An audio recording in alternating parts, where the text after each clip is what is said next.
Hai sobat semua, apa kabar? Baik kan? Semoga kalian semua sehat selalu, bahagia selalu dan banyak rezeki. Kali ini Mimin mau melanjutkan cerita dari novel Ternyata Suamiku Penguasa. Semoga cerita ini bisa menghibur kalian semua ya, dan bisa menemani hari-hari kalian semua. Oh iya, jangan lupa bantu like dan komen ya biar Mimin tambah semangat uploadnya. Kalau begitu yuk langsung saja ke ceritanya, cekidot.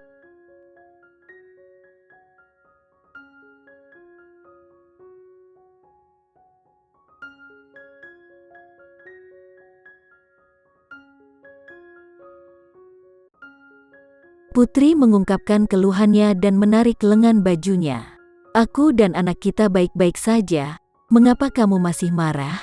Tidak dapat melihat wajahnya yang bersalah, Randy mengusap kepalanya dan berkata dengan lembut, kamu datang ke sini dan ingin bertemu Citra.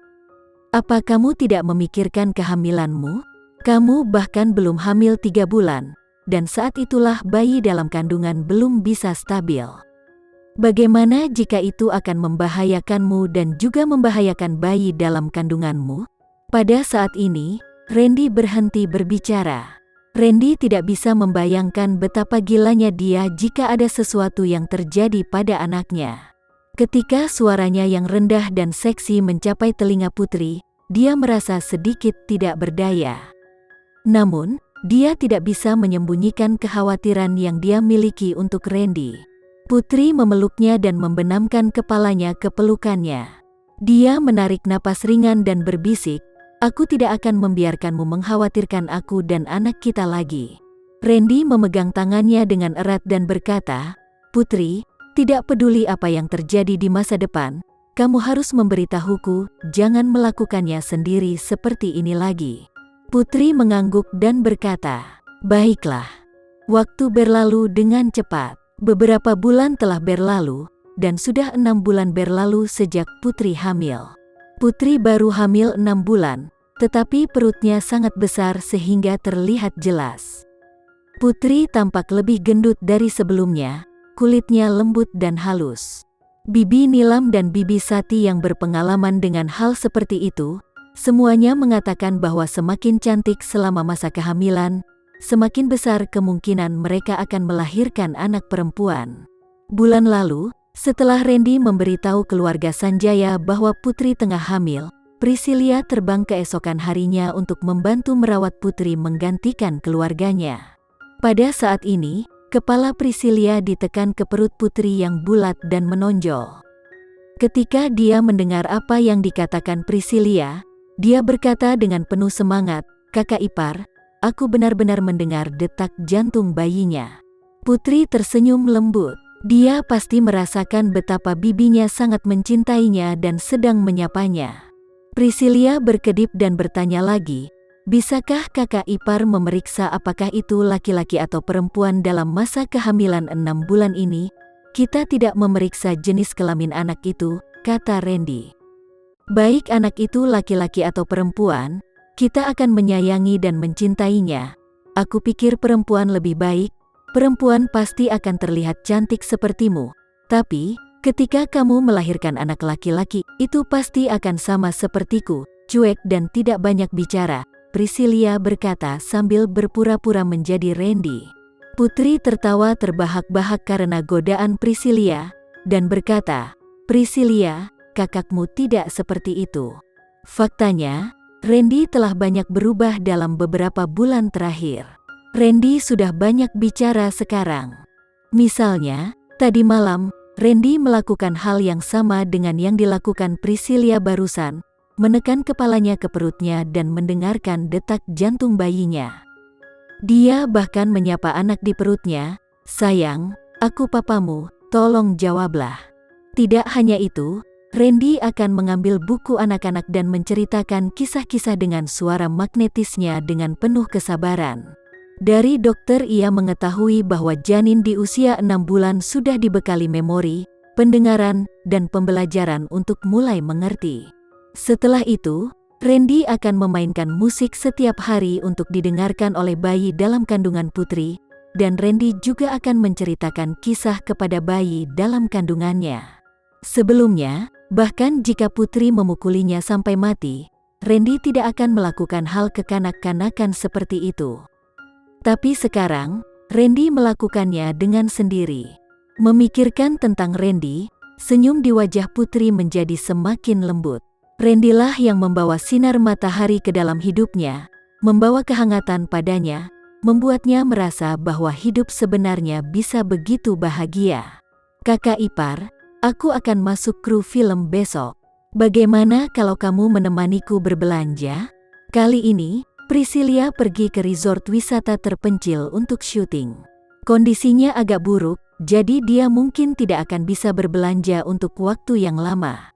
Baiklah, aku akan menemanimu pergi berbelanja, Putri menjawab dengan lugas. Randy tidak akan membiarkan dia pergi ke studio lagi selama sisa bulan ini. Lily hanya memberinya pekerjaan untuk beberapa hari, jadi Putri selalu ada di rumah. Poin kuncinya adalah janin telah melewati 3 bulan pertama dan sekarang sudah stabil. Akhir-akhir ini, Putri bisa makan, tidur, dan berlari.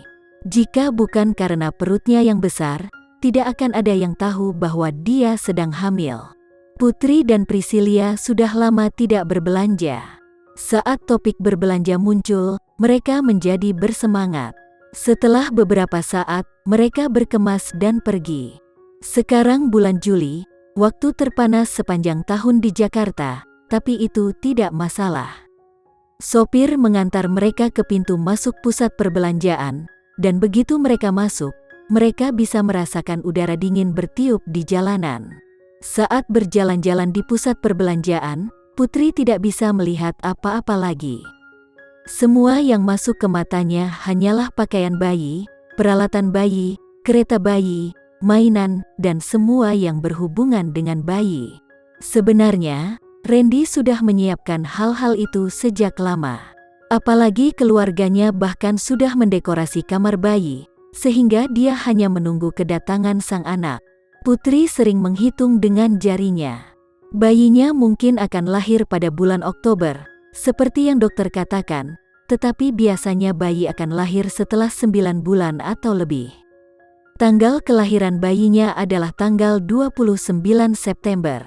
Saat ini masih bulan Juli dan masih ada 2 bulan lagi sebelum pasangan itu dapat melihat bayinya. Itu benar-benar hal yang menarik untuk dipikirkan.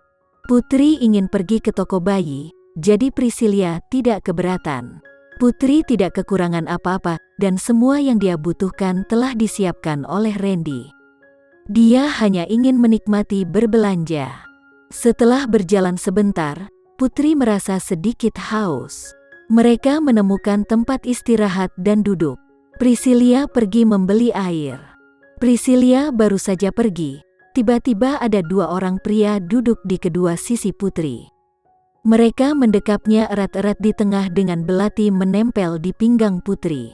Seorang pria merendahkan suaranya dan dengan dingin berkata, "Jika kamu ingin nyawamu dan anakmu selamat, maka ikuti kita dengan patuh dan jangan berteriak. Ini adalah hari yang sangat panas." Putri mengenakan dress putih tipis, dan belati itu menempel di pinggangnya.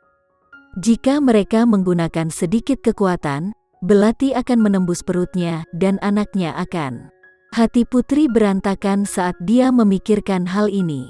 Putri dengan gugup menelan air liurnya, tubuhnya begitu kaku sehingga dia tidak berani bergerak. Putri tidak tahu mengapa orang-orang ini ingin menculiknya. Apakah untuk uang? Jika demikian, Putri bisa memberi mereka semua tabungan yang telah dia kumpulkan selama bertahun-tahun, jika itu untuk keselamatan dia dan bayinya. Apakah untuk balas dendam? Jika itu untuk balas dendam, siapa yang telah menyuruh mereka melakukan ini?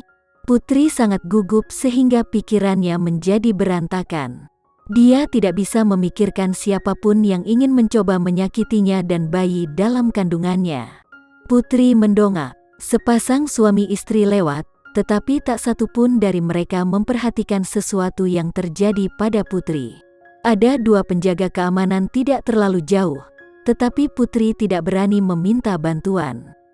Jika Putri berteriak minta tolong, tidak ada yang tahu apa yang akan penjahat ini lakukan kepada Putri. Dalam waktu singkat ini, Putri memikirkan banyak hal dan tangannya sedikit gemetar.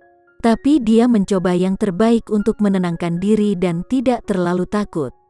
Sebelum dibawa pergi oleh penjahat ini, dia harus menemukan cara untuk meninggalkan beberapa petunjuk sehingga Priscilia dapat mengetahui bahwa sesuatu telah terjadi padanya. Setelah bekerja keras untuk waktu yang lama, Putri akhirnya berhasil menstabilkan emosinya. Dia ingin berpura-pura tidak terjadi apa-apa, tetapi suaranya masih bergetar.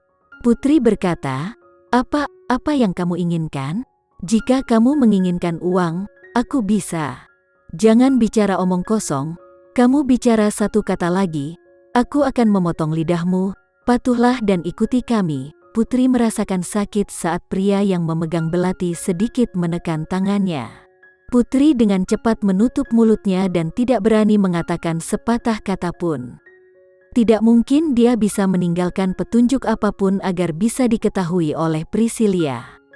Putri hanya bisa membiarkan kedua pria itu membawanya pergi.